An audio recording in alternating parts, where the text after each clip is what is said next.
family. My name is Eliali in this incarnation. Well, today I am here to talk about the energies, the present energies. So today we have this conjunction between Mercury and Uranus in Taurus, and I wanted to tell you that this is not something about today. The manifestation is today, could have happened yesterday or tomorrow. This is also linked with communicating things that are going to produce big changes, or also receiving news or messages that brings important changes in structures that have sustained us maybe for a long time. I'm talking about Taurus. On the other hand, we are approaching this trine, the perfection of the trine between Jupiter in Gemini and Pluto retrograde in Aquarius. And in 3 days, Mercury is going to enter Gemini. So it is also going to be in a conjunction with Jupiter and doing the trine with Pluto. This all happens at the same time that the Sun in Gemini is uniting Venus with the star point. So I think it is important to be open to discover our own truth, the truth as an infinite revelation, the truth as a path that we approach through the expansion of consciousness. In fact, Jupiter is here to expand. In this case, it is about expanding our minds. So if we expand our perspectives, then we can bring more light, we can access to new perceptions. And with this alignment with Pluto, I think it is important also to open ourselves to find our truth through reflections of dualities too. Let's put an example. If someone says something, their own truth, his or her truth, and that, as I explained in the video of the new moon, and that causes me certain emotions like anger, like uncomfortable emotions. That doesn't mean that what the person is saying is the truth, but it is saying that something is being reflected, an aspect of myself is being reflected through that situation, and that I am rejecting that.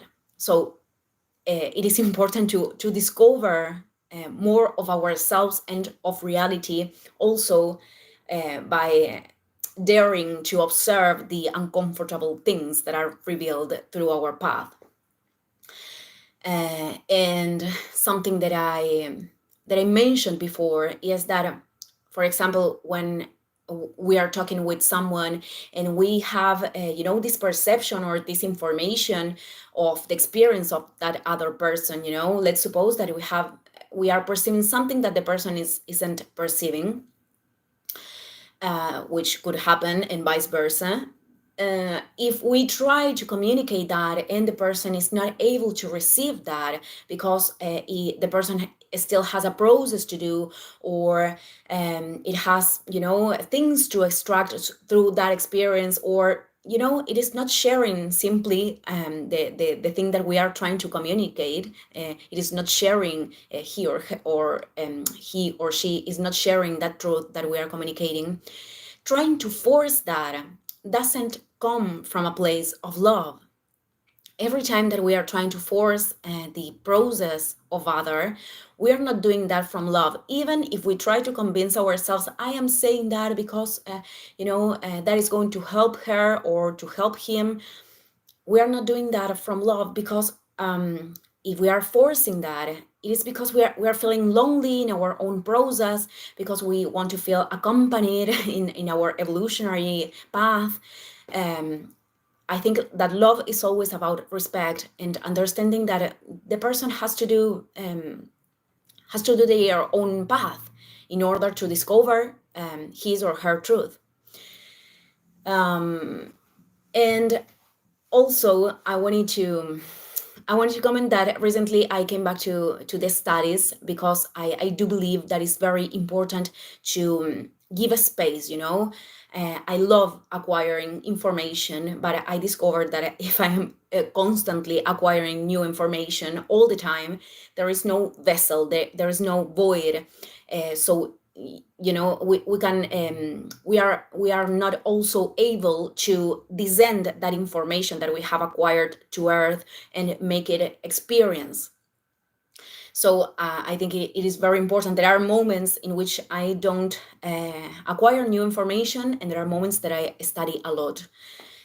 So this is a way that it works for me. Of course, it doesn't have to work for everybody, but what I'm trying to say is that in this new expansion that I am getting with this new knowledge, well, I was seeing how the traduction of many ancient texts, the traduction has a lot of mistakes, and that changes the whole sense of the knowledge, the whole sense. The sense is also Jupiter.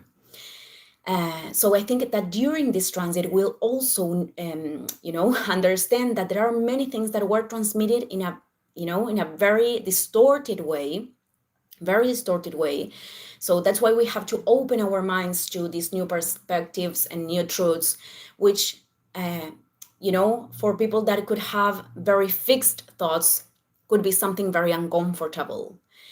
And many times we could have also identifications that we have to let go of in order to open ourselves to new information. And coming back to the knowledge and the language, the mistakes in the language, in the traduction, language actually, which is ruled by Mercury and is very associated with Gemini, is the way we can give a structure to concepts, but actually every time that we are communicating through language, we are contracting the information.